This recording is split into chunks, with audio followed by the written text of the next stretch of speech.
और आयोग इस पर स्पष्टीकरण करे कि आखिर ऐसा क्यों हो रहा है, स्केलिंग क्यों करेगा आयोग यहाँ। और उनका कहना है कि सार्वजनिक रूप से माफी मांगे। माफी तो आयोग को मांगना चाहिए सारे बच्चों से कि इस चुनावी वर्ष में पूरे बिहार का किरकिरी करा दिए, इतने बच्चों का जहां कोई परीक्षा नहीं करा सकते हैं। तो ये आयोग को तो कहीं से इस बात पे होना ही नहीं चाहिए कि हम लोग से नोटिस दे। यहाँ पर आपने डीएसपी एसडीएम जैसे लोगों सीट मिलने की बातें को लेकर है कहा है उसमें कि आप बिक गया सीट, उसको लेकर है बीपीएससी की छवि धूमिल की आपने। बीपीएससी स्वयं अपनी छवि धूमिल की है, जिसका पेपर लीक हो जाता है, जिसके चेयरमैन कहते हैं कि इस पेपर को कोई नहीं फाड़ सकता, उसको कोई रगड़ कैसे फाड़ दे, जो कहता है कि यहाँ पर सबसे सुरक्षित बापू परीक्षा परिषद बिहार का सबसे अच्छा सुरक्षित है, वहां से सबसे ज्यादा हंगामा हो जाए, इससे ज्यादा छवि क्या खराब हो सकती है।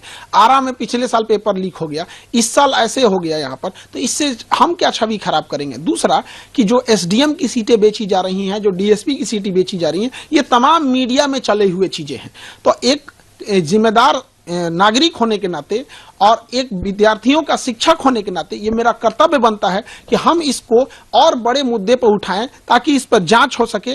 यदि ऐसा नहीं है तो नार्को टेस्ट कराया जाए। हम यही कहते हैं कि देश में हम भी इतने दिन से पढ़ा रहे हैं, ये जांच और उसकी रिपोर्ट कब जांच होती है, कब रिपोर्ट दब जाती है, किसी को नहीं पता चलता है। पूरी मीडिया के सामने नार्को टेस्ट कराया जाए, उसकी दवा भी हम दे देंगे, सोडियम पेंटोथेल, वो नार्को टेस्ट किया जाए, हमारा भी कराया जाए मीडिया के सामने। अध्यक्ष महोदय हो जाए, सचिव महोदय हो जाए, कौन गलत है कौन सही है ऑटोमेटिक पता चल जाएगा। हम माफी नहीं मांगेंगे तो नहीं मांगेंगे। मर जाना कबूल है, जेल जाना कबूल है। बच्चों के लिए लड़े थे, उनके लिए माफी नहीं मांगेंगे, क्योंकि हम अगर माफी मांग ले तो खान सर नहीं झुकेंगे, वो बच्चों का स्वाभिमान झुक जाएगा जो लड़कर अपना अधिकार मांगे थे। फिर कोई बच्चा लड़ने के लिए नहीं जाएगा।